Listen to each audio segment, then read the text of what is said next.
Okay, we ready? What up, y'all? It's your man Fresco Wade. I'm EB South. And I'm Fino. And this is The Wade Show.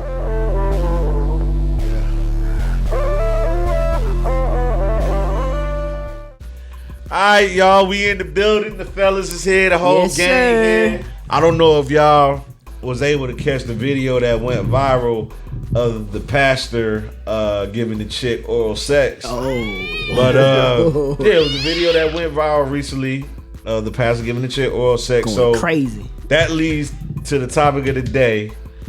Should Christian leaders be held to a certain standard? Or should they be held to a higher standard? Excuse me. What you think? I feel like, honestly, no. I don't think they should be held to a higher standard. Only because we give them so much power, and that puts them under a lot of pressure, just like artists, just like anybody. Because we all children of God, but we all human beings, and we all have room for growth, meaning that we're not perfect, and we have stuff that we have to go through in life to make and shape us. You know what I'm saying?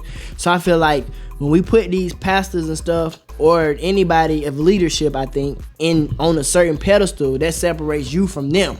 So you looking at them, and we're and trying our best to keep them at a certain standard and not judge them, and they go and do their stuff and hiding, and then when they come out, we start shaming them.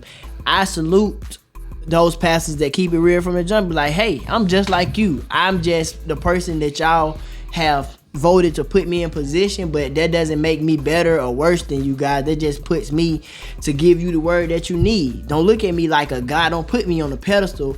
Keep me amongst the people. However, come to me when you need that advice for counseling, things of that nature. You know what I'm saying? Yeah. Nah, I totally disagree. Whoa.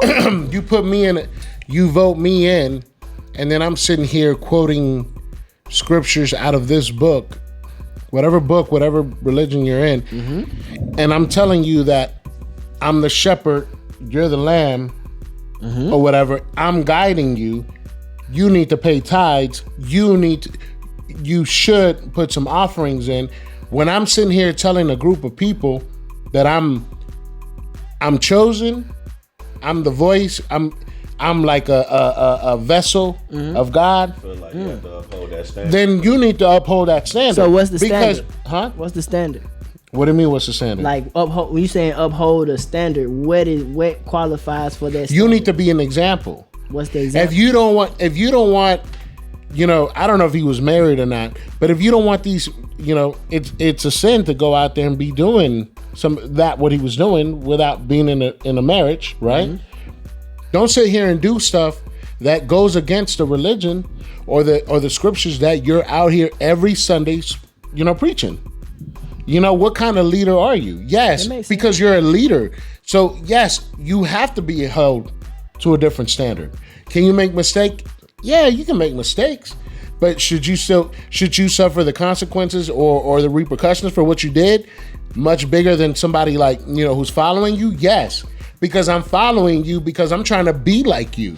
And that's the thing. Like, my thing is character wise. Like, you hold people up to a certain character that they have that's in them to be them. But at the same time, I don't want you to be like me because I'm just somebody that is in position to help you get to a better place as yourself, because you not me and I'm not you. You know what I'm saying? The way I came up, way you came up, it can be totally different. So of course you can't be like me.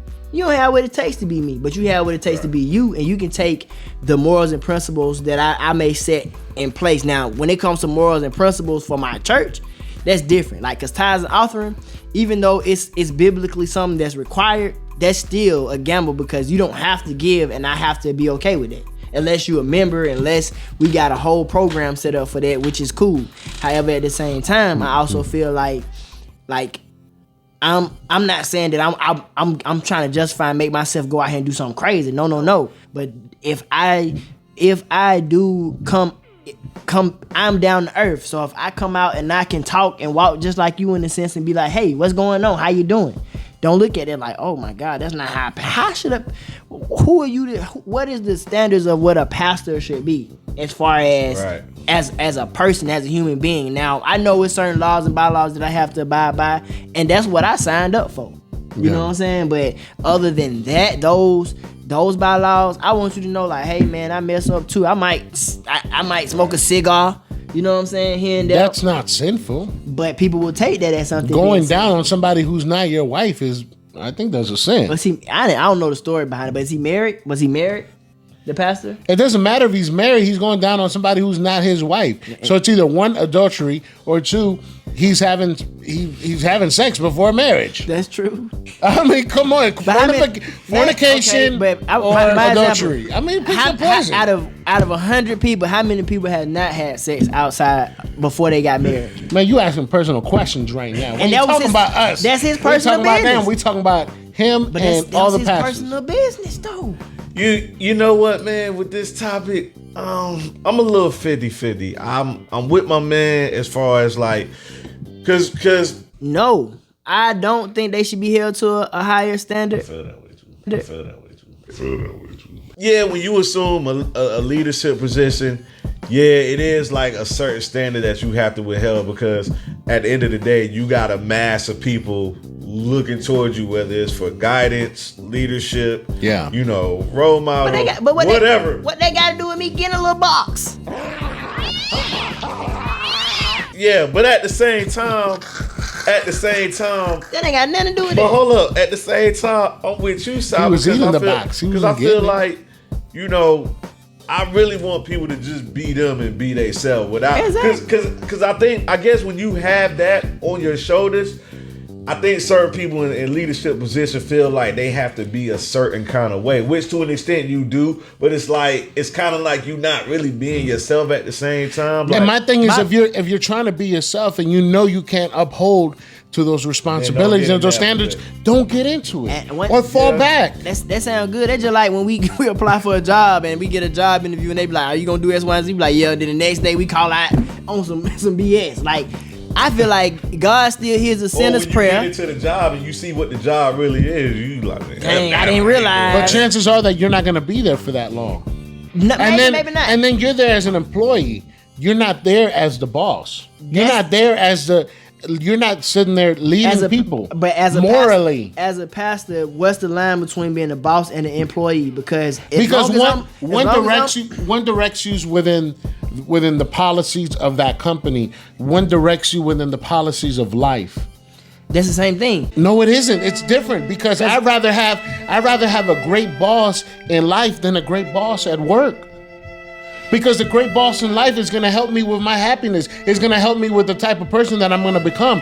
This person at work is only going to help me with trying to learn more just so I can get a bigger paycheck. That's what I'm saying. I disagree. I'd rather go with the person that's going to get me this guap. You feel me? I'm trying to get rich. Help me get there. We know where he going. You paying me. I'm going to heaven. Hell to the no. To the no, no, no, no. Hell no, no. And that's what I'm saying. Like, I'm very, don't get it twisted. I'm a relationship type of person. I believe in God. I'm considered a Christian because I grew up in a Christian mentality. Very blasphemous. Go ahead. Exactly. It's not blasphemous. Sorry. I'm a Christian. He wants that boss. He wants that money. But I'm a relationship type of person, because I've been to several different churches. I'm not judging or anything of that nature, because I had to learn that people are people and people like what they like. But not saying they were doing something bad, but it's just like, I was told at an early age from my mama, shout out to my mama, she said, you don't judge a person by what they can tell you. You can judge a person by their actions and learn a lot more. So my thing is, I'm going off of people's actions. You can sit here and quote 20 scriptures all day, but if you out here living crazy in your lifestyle, then that's on you. And I'm looking at it from both angles. If you can tell me one thing, you doing something totally opposite, because that's when I'm gonna be mad. But let me tell you, keeping it real with me, like, man, I got a name drop, because this happened a few years back, where there's one pastor came out and he was doing all this craziness to the young men in his church. Yeah. And then another leader of a different church, Creflo Dollar, comes out and says, "Oh, you need to forgive that man." So as a leader, you have privileges, because if it was someone from the congregation that would have done that, they would have gotten chastised. they would have gotten judged. Yeah. But since it's the pastor, he can make mistakes because he's a chosen one. Yeah. You understand what I'm saying? So yes, you need to have more responsibilities. You need to be more responsible than the people who are following you because you're more anointed than I am. You know what I mean? Says who? Says him. Says the book. How? Because he's a degree. He's a speaker of the church. You don't have to have a degree. Yes, you do. You gotta have a license. You can't just go. You don't have to have no. You cannot. Maybe that's what they said. You cannot go out there and run no church without licenses and degrees, bro. There was no degrees in the time of Jesus, my guy. Well, that's what the problem is. That's where the problem lies. There was no degrees. There was no colleges in that time. You could be a leader of a church without having a degree. That's why those people shouldn't be in power. I'm a PK, bro. I know you gotta be certified. You don't. Read the book. Read the book and you'll learn. You gotta be ordained. I don't know nothing about that. You gotta be ordained. You gotta skip class. And you gotta go through schooling. But and anybody that been in church know that I'm not lying. We clearly know who grew up in the church. That in the South, you need to teach them a little bit more. Hey. I'm just saying. I know nothing about that. Everybody that's coming, do you have to be ordained and qualified as a pastor for you to be in the pulpit or not? You got it or not? Let's see what the comments are. Let's not go by the laws of the land, but the laws of the book. The book say the same thing. You know what? When I edit this, I'm gonna put it all over the screen, just right. That's why there. they got different levels. They got bishops, they got apostles, they got ushers, they got deacons. They would have all these different titles and situations if it didn't have some kind of order. Money. We'll say that for another day. Yeah, we ain't gonna get deep into it. On that note, we about to close things out. So, my man Fino, you feel like Christian leaders should be held to a higher standard? Yes, definitely. So I feel like they need to do their job, but I understand they human. Like, do your job, but I understand that you're human. I'm not gonna judge you on what you choose doing. You need to have an education to run a church. You do. It's a whole biblical school for that, college at that. That's not true. I'm 50-50. I see it both ways, but Being down. it is what it is. On that note, y'all, we up out of here. This your man Fresco Way Fresco. I'm Bishop E.B. South. And I'm Fino. And this is Your Way Show. This is E.B. South.